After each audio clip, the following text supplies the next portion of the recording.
It is very interesting to see that the European, a former colonist and imperialist power, is now blaming Donald Trump for his colonial approach in claiming to occupy Greenland from Denmark.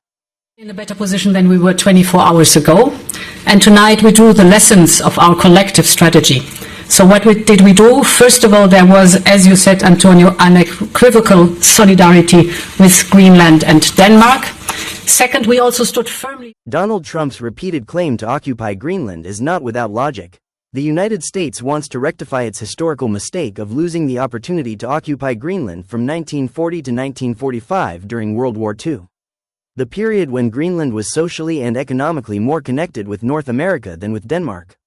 In fact, it was the USA that saved Greenland from the brutal invasion by Nazi Germany, when Denmark fell to the Nazi in the war. For a pretty long period, Greenland remained under the protection of the USA and depended upon it for all its supplies, humanitarian aid, and defense. But for the first time, he ruled out force to acquire Denmark Greenland. is still insisting that Greenland is not for sale and Denmark shall not cede its territory to the whims of President Trump. Other allies seriously think that NATO shall not exist in case the US withdraws from it. Decade-old dependency of NATO countries on the United States for its defense and trade left them with no option but to surrender before Trump. This is why, after the Davos conference, negotiations on Greenland among EU nations are going in full swing as they are trying to devise a middle path to satisfy Trump and also to save the dignity of Denmark by giving sovereign rights on certain territory of Denmark to the United States and preventing Russia and China from obtaining mining rights in Greenland. In this backdrop, it is important to delve into the history of the relationship between Denmark and Greenland and also between the United States and Greenland, as well as its influence on the Greenlanders. It will actually help understand geopolitical dynamic behind the United States' demand for full occupation of the Greenland. The first connection of Denmark with Greenland began in 1721 when Denmark and Norway sent missionary expedition to Greenland to reinstate Christianity in the native inhabitants. Subsequently, they established trading colony along the coast and established its colonial rule there. Greenland now is though a part of Denmark realm but enjoys significant autonomy. In 1953, its status was changed from a colony of Denmark to its overseas county. Greenlander has its own administration with elected representative. However, some core subjects such as foreign policy, monetary policy and defense are under the direct jurisdiction of Denmark. Before the World War II, Greenland had been a strictly controlled Danish colony, almost untouched by rest of the world, but the war had changed its status. The fall of Copenhagen in the hand of Nazi Germany left its colony Greenland unoccupied and exposed to rival powers. Though the government in Denmark was functioning, yet it remained under direct command of Nazi Germany.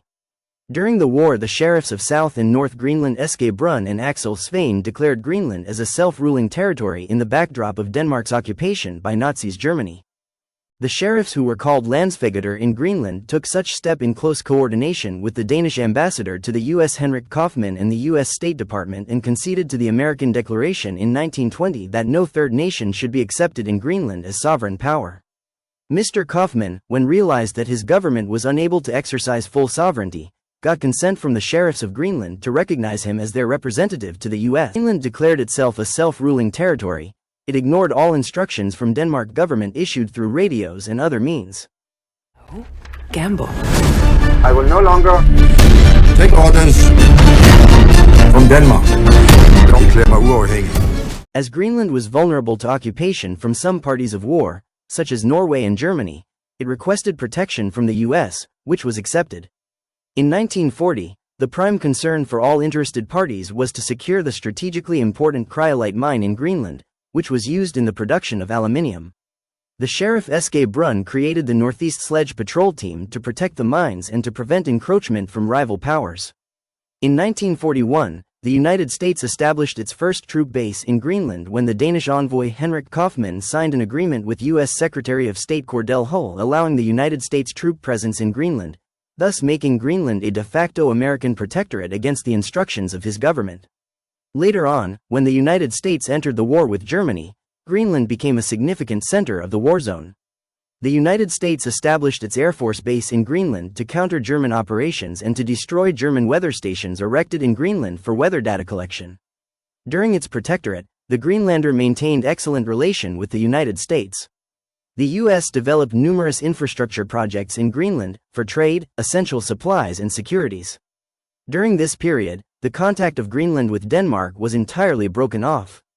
In 1945, when the war ended, the Greenland administration under Ske Brun surrendered its emergency powers and again came under direct control of Denmark. The Danish parliament ratified the agreement signed by Kaufmann with the United States. Since then, American presence in Greenland continued until it was replaced by the new base treaty between these two nations in 1951, which expanded the United States' footprint in Greenland even more. This is how the United States maintained its close ties with Greenland from the beginning of World War II, but lost its control over Greenland after the war ended.